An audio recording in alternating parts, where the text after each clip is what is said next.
Welcome to the Fiscal Management 3.0 training, Travel Procedures for Tier 3 Registered Student Organizations.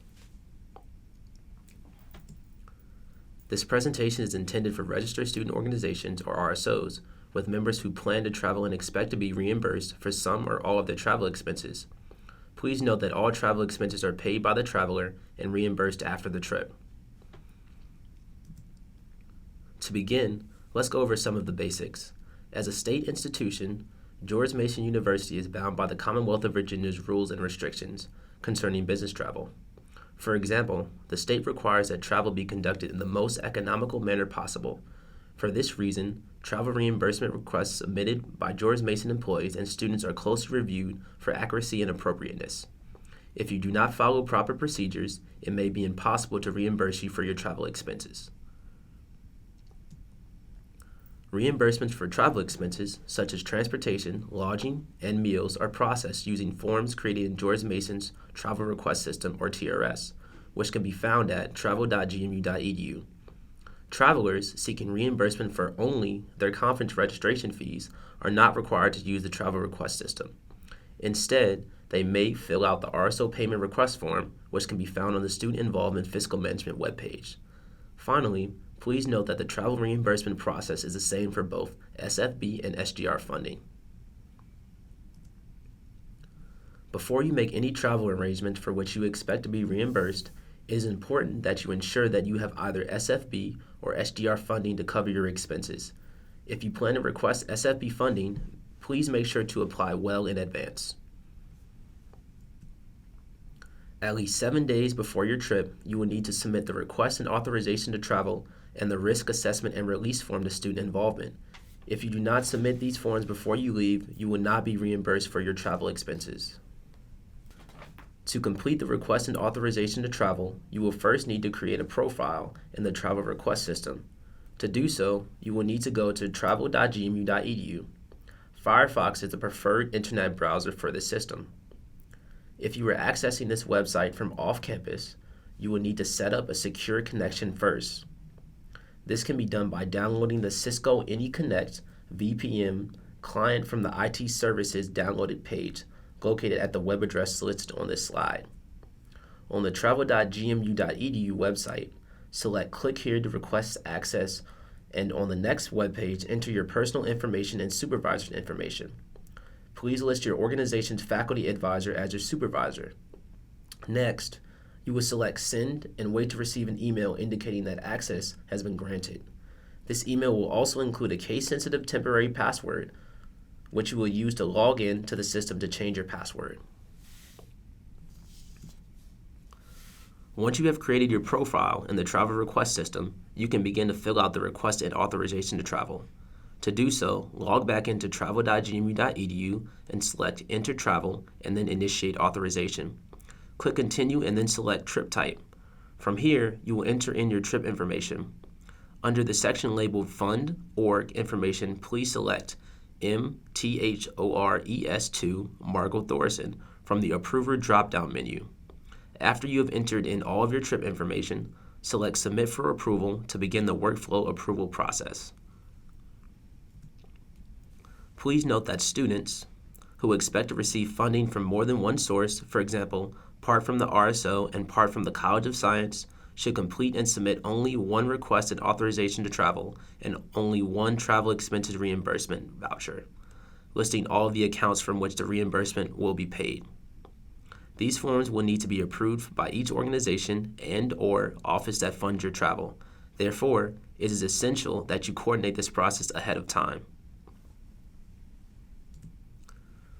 After you select Submit for Approval, your supervisor, or in this case your organization's faculty advisor, will receive an email from travel.gmu.edu stating that a travel document has been submitted and needs his or her approval.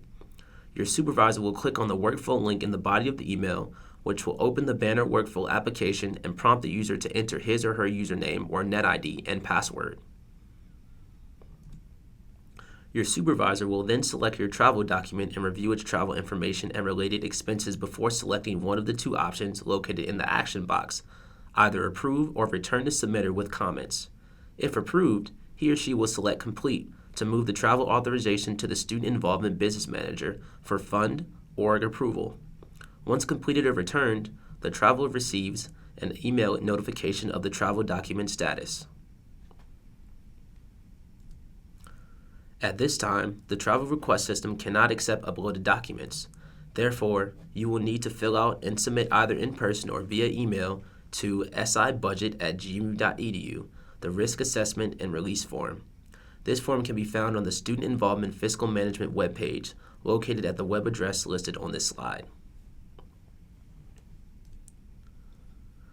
Just a reminder, your request and authorization to travel must be approved before your trip. Also, without prior approval, you may not be able to be reimbursed after the trip. When calculating your expected travel costs, please note that the Commonwealth of Virginia has set limits on the amount travelers can be reimbursed for travel to and daily expenses in any given location. These limits are embedded in the travel request system. When completing forms in the travel request system, therefore, some areas of the forms will automatically populate with these limits. For example, if you travel to Minneapolis, the current maximum amount you will be reimbursed for lodging is $140 per day, excluding taxes and surcharges. For the Bronx and New York City, the rate varies from $181 to $306 per day, depending on the time of year. So, if you choose to stay in the most expensive hotel at your destination, you will not be reimbursed for the full cost if it exceeds the limit set by the state. When traveling, it is essential that you keep all of your original receipts, including hotel bills and receipts for tolls, parking fees, taxis, airline baggage fees, etc. The only exception is for meals and incidental expenses, or M&IE, which are reimbursed on a per diem basis. The M&IE per diem rates cover expenses such as meals, including taxes and tips, transportation to where meals are taken, personal telephone calls, laundry expenses, and tips to baggage handlers. For example, in Minneapolis, the M&IE per diem rate is $64 per day. Regardless of how much you actually spend, you will be reimbursed $64 per day as long as your stay qualifies for reimbursement for all 3 meals in Minneapolis. Please note that on travel departure and return days, travelers automatically receive 75% of the per diem meal allowance, plus the $5 incidental allowance, regardless of the time of departure or return. The return day allowance is based on the rate at the location where the traveler spent the night prior to returning home. In regards to driving to and/or from your travel location, students may use their personal cars or rent vehicles through Enterprise. The guidelines for choosing which option is more appropriate are as follows. If the travel is under 100 miles per day, a personal vehicle should be used. For example, for a 3-day trip, 300 total miles would be the maximum. If the travel is over 100 miles per day, an Enterprise rental car should be used. Please note that if you choose to drive your own car when your trip is over 100 miles per day, your reimbursement may be affected. To rent a car from Enterprise, students must be 21 years or older. There is a link to the Enterprise site on the Student Involvement Fiscal Management webpage and also on the George Mason Fiscal Services website.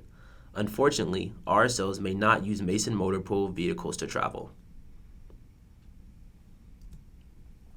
Because the travel rules and procedures around deciding whether to drive a personal vehicle or rent a car can be complicated, we recommend that students contact the travel office either via email at travel@gmu.edu or by phone at 703-993-2580 directly.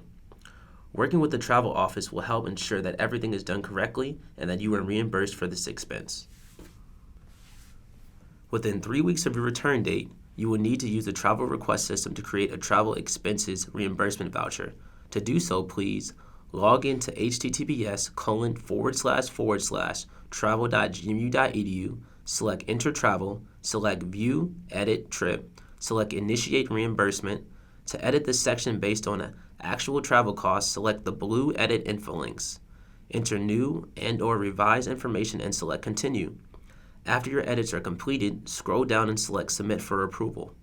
Print a copy of the travel expenses reimbursement voucher and select Continue and then select Yes.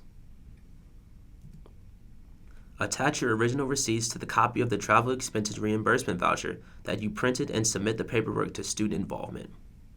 Just another reminder, travelers who need to be reimbursed only for their conference registration fees, no travel expenses, do not have to use the travel request system. Instead, submit an RSO payment request form along with proof of your registration, usually an email confirmation, and proof of payment, for example, your credit card or bank statement, or the front back side of the cash check to student involvement. In regards to funding, the maximum amount of funding the Student Funding Board will award is $1,000 per organization per academic year. The $1,000 available for travel is included in the maximum amount of $5,000 funding that Tier 3 RSOs can receive. The maximum reimbursement that can be paid using SFB funding is $250 per person per year. Funding that is awarded for travel between June 1st and August 30th counts toward the next academic year's funding allotment. As for SGR funding, there is no limit on the amount of reimbursement that can be paid per person using this money. Students may also receive reimbursements that combine SFB funding and SGR as long as their travel expenses exceed $250. Be sure to let the business manager know if you expect a reimbursement to include a combination of SGR and SFB funding. This concludes the Fiscal Management 3.0 training, Travel Procedures for Tier 3 Registered Student Organizations. In order to receive credit for FM 3.0 training, you must complete the RSO 3.0 test on Blackboard. When you have completed the test, Student Funding Board will record your score. It is your responsibility to complete the test before the September 23rd, 2016 deadline at 11:59 p.m. Eastern Time.